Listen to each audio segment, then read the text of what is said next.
the Jewish victims of Holocaust in Bátorkeszi.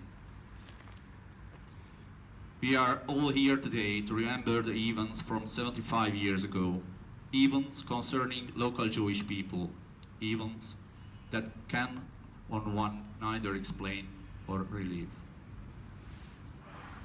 The Jewish community has a long and rich history in Bátorkeszi.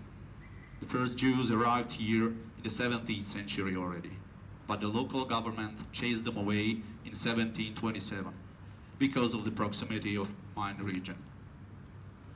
However, in 1736, according to the data, there were 6 families in Bátorkeszi. In the year 1760, the number of families was 19. A prosperous period followed to 1840. Then the total number of Jewish people in our village was 324. Later it started to decrease because they gradually moved to the nearby towns. In 1880, there were 237. In 1900, 225. In 1920, 221. And in 1930, 130 Jewish citizens in Bátorkeszi.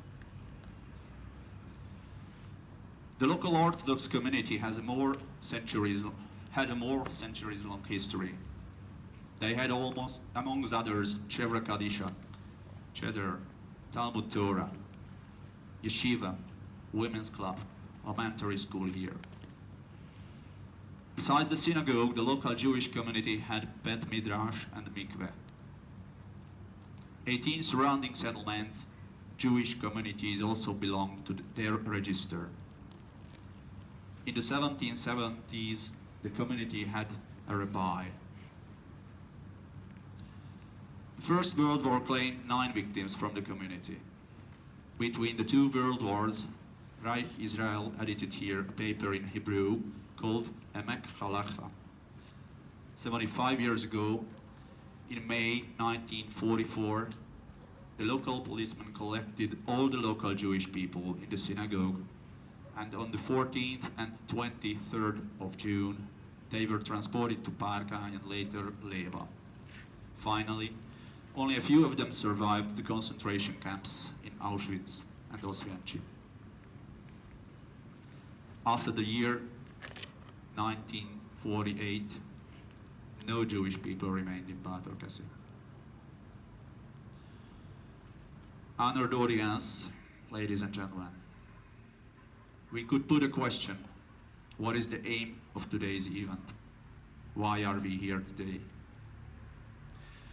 Not only in Bátorkeszi, but wherever such tragical events happen, we have a moral responsibility to stop for a while and remember.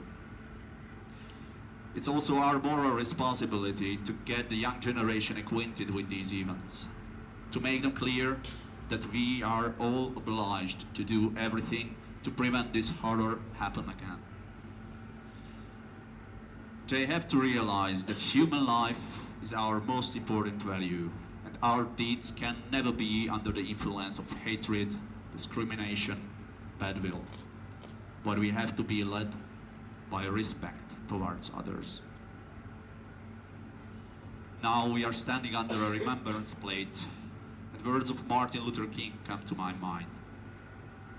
I have a dream that my 4 little children will one day live in a nation where they will not be judged by the color of their skin, but by the content of their character. All of God's children, black men and the white men, Jews and Gentiles, Protestants and Catholics, will be able to join hands. Honored audience, we cannot change the past. We cannot quit what happened with our ancestors.